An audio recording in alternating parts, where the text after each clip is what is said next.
Hello, viewers, and welcome to Africa and Beyond Television Network. And this afternoon, let us take a look on the developments which are happening in the nation of Zimbabwe.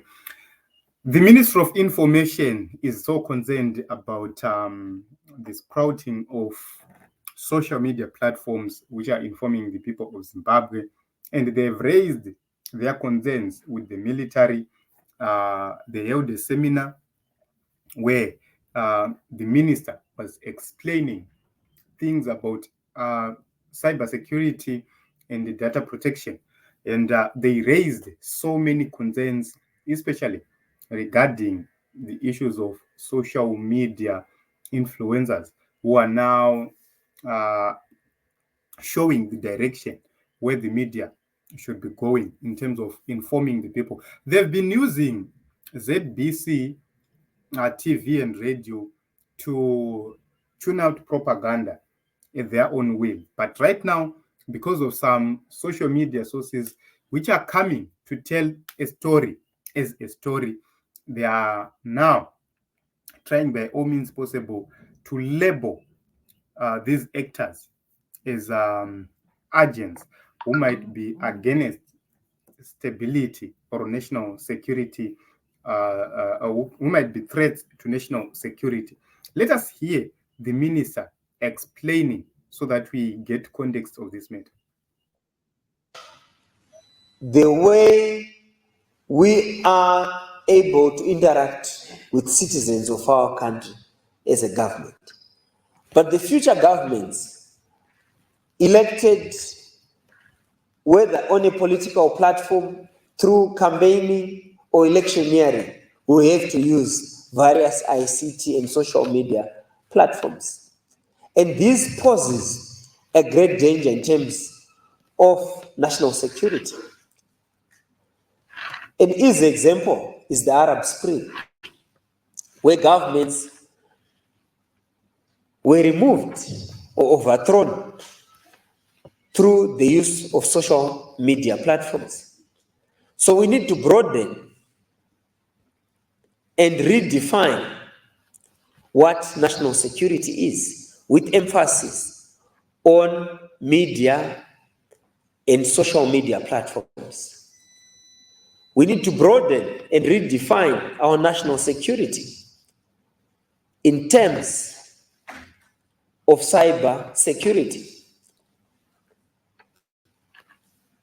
Because in the context of the fourth industrial revolution, all key national strategic institutions like power generation plants, power distribution systems, information systems, are part and parcel of the national security architecture. The proliferation of social media platforms, the proliferation of citizen journalism in the context of broadcasting has transformed the way people communicate, has transformed the way people receive information, has transformed the way people disseminate ideas, educate the citizens of any country. In the context of creating alarm and despondency,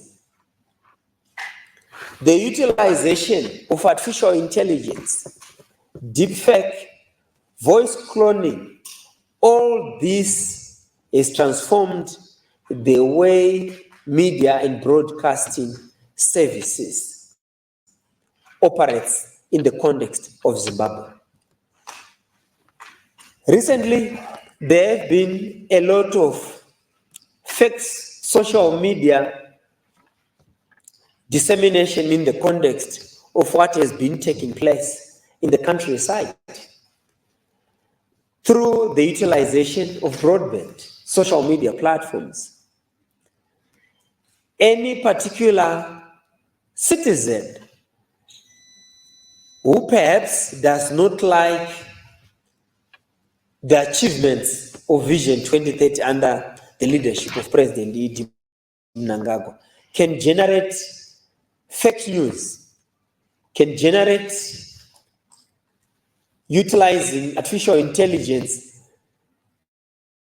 utilizing algorithms, negative news, but outside the borders of this country, and affect the way people perceive, can affect the morale of the people, can affect the way people think about a particular government. So the future politics of the whole world, the future politics of Zimbabwe, of the African continent, has got to have a comprehensive hybrid media strategy which takes care of online media platforms, which also takes care of the evolution of information management systems. Because the future of politics will move away from mainstream media. The total number of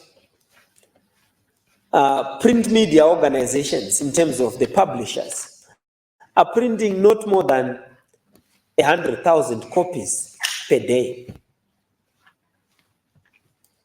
But at the same time, how many messages, how many terabytes are being utilized on social media platforms to inform, to educate, and to entertain citizens of our country, citizens of our continent?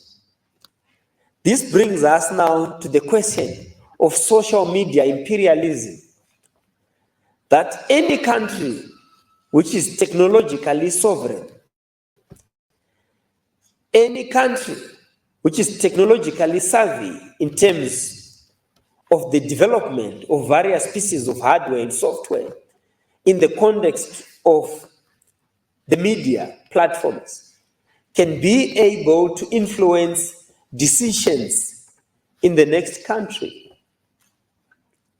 This is why it is important for us as a people, this is why it is important for us as a continent, as a country, to be able to develop our own social media platforms. This is why it is important for us as a country to work together as a continent to underline the importance of digital sovereignty, to underline the importance of data sovereignty in the context of data centers, in the context of information security. So, taking a look on what Minister Muskwere was saying, you can actually conclude that this man is probably misled by whoever is advising him. Why? There is no way Zimbabwe as a country is going to be able to develop its own applications. They're not going to do so. Why? Zimbabwe as a country, if you go to the ministries, they are failing to have their own emails. They have failed to develop their own systems. Zimbabwe is backward in terms of technology. So backward. And they have a long way to go. With rampant corruption, nepotism, and incompetence we have seen happening, it's difficult for the government of Zimbabwe to be able to implement the development of their own social media applications or platforms. Which systems are going to support these social media platforms? For example, you will say we have developed a social platform in Zimbabwe. How are you going to connect it to the world? How are you going to place it on the Android system or on the Apple system or whatever system which we have? Microsoft, etc. It means you need the support systems from Android. And where are you going to get the support systems from Android? You need Google. So, which means no matter how they would try to manipulate themselves and say, we are going to develop our own things, they will not, because you still rely on Android systems, Microsoft systems, Apple systems, and others. So as long as these systems are there, it's difficult for you. You cannot compare yourself with China. China is way ahead of you. But remember that we now have what is called virtual private network, VPN. In China, VPN is allowing Chinese people in their millions to access Google, to access X, to access Facebook, to access so many applications which are banned in China. They have access to those sites because of VPN. VPN makes it difficult for the government or internet service provider to know the actual location of such persons who are using it. Go to UAE, there are certain platforms which are banned, but because of VPN, it's like when you want to make a call from UAE, you have to, a WhatsApp call, you have to activate VPN because they restrict calls of WhatsApp calls. But once you activate VPN, you can make through a call through WhatsApp. So you will see that no matter how you try to stop the Zimbabwean people to be active on social media, no matter how you are going to try to stop social media broadcasters, you are not going to be successful, because as somebody from Ghana can report on issues in Zimbabwe, and there is nothing you will do about that person. Somebody from United States of America can report about what is happening in Zimbabwe, and there is nothing you do about it. The people who always have access to YouTube, Facebook, WhatsApp, and other platforms using VPN. So there is no way you'll be able to lock the people out, because technology is more advanced than what you think. America itself, there are things which they don't want their citizens to be using, but those citizens are able to use those systems because somewhere somebody is developing a way through, a back door, which means you are not going to win this cyber war. What Zimbabwe can do is to run ahead of everyone else, place itself in a position where they'll be able to influence other countries to do right. For example, you can simply leave ZBC do its job or fulfill its mandate without your interference. That will help you, because the people will say, okay, Zimbabwe ZBC is now reliable. Let us listen to ZBC because it's reliable. The reason why people are not listening to ZBC is because Mnangagwa, vote Mnangagwa. This is about tsepete, Pazanu. There is nothing about the opposition. It's about Mnangagwa all day long. And the people say, okay, we don't support Mnangagwa, so why should we listen to these things? Let us listen to the alternatives. So there is no way, with now AI coming in. Remember, somebody from Zimbabwe can have a bank account in the UK. ER in Zimbabwe right now, because of technology. Can register a business in the UK, run a business, Ariku Zimbabwe, run it in the UK, Ariku Zimbabwe. Which means there is no way you are going to detect these people. There is no way these governments are going to tell you anything about these people, because they have their own policies. So this is just a way of trying by all means possible to destroy, but they will destroy themselves and destroy the economy. Arab Springs you are referring to. What caused these Arab Springs to come? It's dictatorship. It's refusal to leave power. It's the mutilation of the constitution, which led to the Arab Springs. When people are happy, everything is moving in the positive direction, there is no need for the people to come and protest. Especially in Zimbabwe. Zimbabweans will focus on making money than on protesting. Zimbabweans will focus on making money than on politics. Why? It's because economy engage famba. But when the economy is stagnant as it is right now, people are forced to seek the alternatives. Why can't you just hold the free, fair, credible elections? A winner, a winner. Why can't you do it? So you don't want social media to influence political decisions, but you want the print media and the traditional media to influence the election outcomes and favor only one party.